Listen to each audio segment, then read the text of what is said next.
Hello and welcome to the opening show of our primetime series, What Would You Do? If you see something and you think it's wrong, do you step in or do you step away? What people say and what they do aren't always the same. That's why our hidden cameras are so revealing. In our first scenario, we weren't sure what to expect when our opinionated man behind the counter meets the Muslim woman in a headscarf. Deep in the heart of Texas, at this little roadside bakery, bigotry is being served with a coffee and dish. Sir, I had a question. No, ma'am. We don't serve Muslims here. I'm sorry? This is America. We're at war with your people. I don't know what you think I am. I'm just trying to get an apple. Well, you're a terrorist is what you are. So, excuse me? You got to take your business elsewhere. We don't serve your kind here. The other customers at this bakery near Waco seem to hear everything, but they barely look at the Muslim woman, even when the language is tough to take. Get back on the camel and go back wherever you came from. Sir, I'm an American. I was born and raised in this country. No, you're not. Americans don't wear towels on their head. Muslim Americans say these are words they hear all the time in all parts of the country. But here at the bakery, what the customers don't know is that this Muslim woman and the man behind the counter are actors. The bakery is working with us, all part of a primetime hidden camera experiment on prejudice and patriotism. Please take your business elsewhere. Am I asking too much? When no one even tries to help her, she makes a direct appeal. Sir, would you mind ordering me an apple strudel? That's why I'm here. I can give you the money. I have no problem. That's not a problem with the money. Please no, sir. I'm not going to let you order. But when he gives her the cold shoulder, she finally just leaves. You could have helped her out. You could have spoken up. Why not? Me speak up for her? Well, if he would try to do some harm to her or something, then I would have. But why not try to set him straight? I really think that a person that owns his own business should be able to say who they sell to. She's not American. Others seem to agree with our actor as to who's an American and who's not. Is it all based on the way we look? I'm an American citizen. I just would like an apple strudel, please. Well, I'm sorry. Then why don't you dress like an American? You're so American. This is for religious purposes, sir, and I don't think you have any right to say anything. So I'm religious. I don't wear, Halloween costumes around. I mean, am I wrong here, sir? Not me. I run my business the way I want to run. That's right. Don't come in here without shoes and skirt on. This customer is adamant that the man behind the counter is doing the right thing. I'm ready for you. But the fact is, it's against the law to deny service to someone based on their race or religion. My name is John Quinones, and I'm with ABC News. What did you think of what you heard here? I didn't hear anything racist. He told her he wouldn't serve her. Well, he can say he wouldn't serve you if you come in here barefooted without a shirt on. But she wasn't barefoot or without a shirt on. Well, she wasn't dressed right. What do you mean? If I was running a place, I'd do the same thing. You wouldn't let Muslims shop at your store? I sure wouldn't. We never expected customers to be so candid. How do I know you don't have a bomb in there? Watch what happens this time when, once again, our Muslim woman is denied service. This is not right.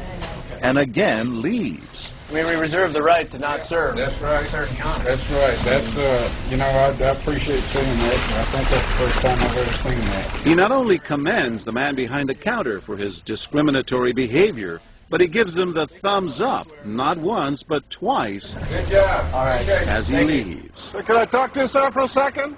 But when I approach, Sir, we're with ABC News. there is no thumbs up for me. We staged a little experiment in there to see how people would react to that kind of attitude. You're not an American. I am an American. That man took it a bit farther, telling me I'm not an American. He was threatened.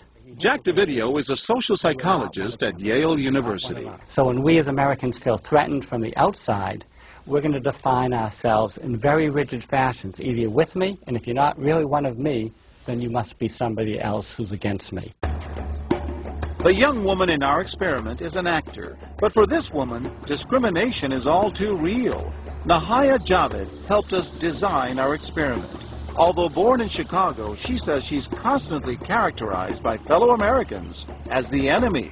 They always start off with, you're a terrorist, Osama lover, towel head, camel jockey, on and on.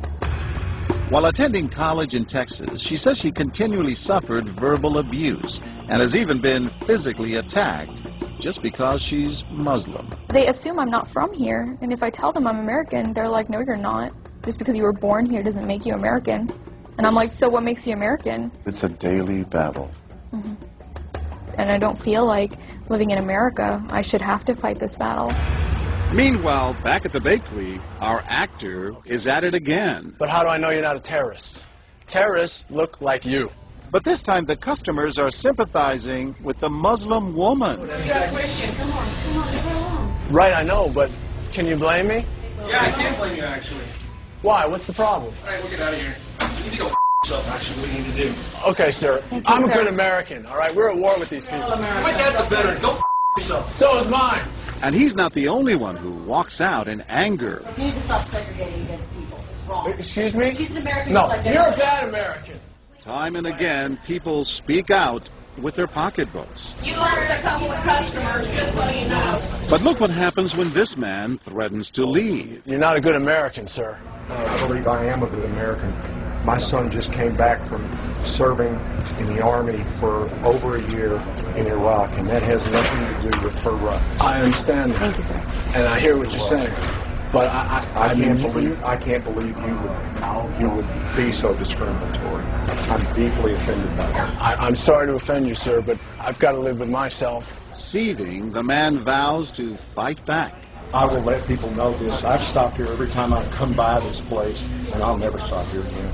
Why did folks get so upset? They saw an injustice. It's justice that binds us together. It's justice that makes us a society. Any threat to that kind of sense of justice and fairness undermines the entire system. You're really not going to serve her? No, I'm not. Perhaps that's why more customers are outraged by our actor's hateful behavior than approve of it. You're not dressed like an American. But no one is more persistent than these two young women who can't believe what they're hearing. Take your jihad, take it back out to the parking lot. Excuse me?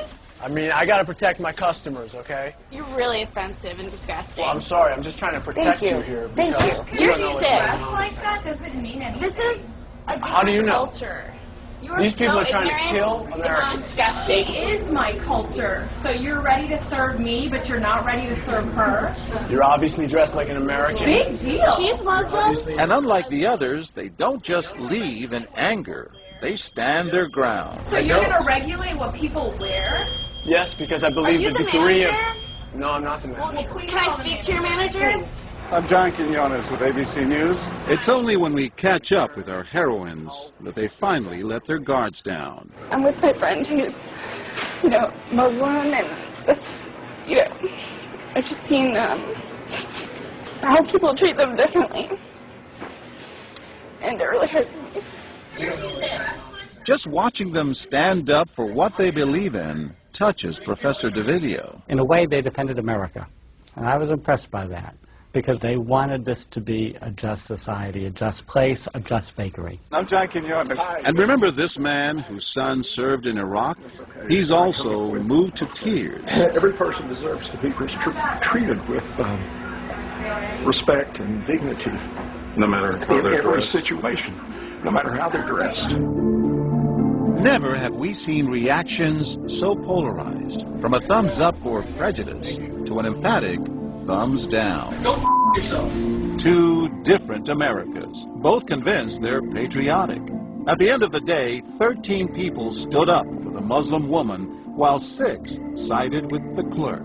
But the majority of the bystanders, 22, did or said absolutely nothing. That's what's most frightening to Muslims like Nahaya, who was watching our experiment. In fact, so frightening that they often avoid going out by themselves. It's really sad because I'm old enough to be able to do things by myself. I shouldn't need a chaperone all the time. But that one time that I'm alone and something bad might happen, I'd rather be safe than sorry. Hi, I'm Nahaya. It's no wonder this young woman was so moved by the people who came forward to protect a stranger who just happens to be Muslim. Thank you so much for what you did, and I wish more people would do these type of things. And I do too. It would make my life a lot easier. God go with you. Thank you.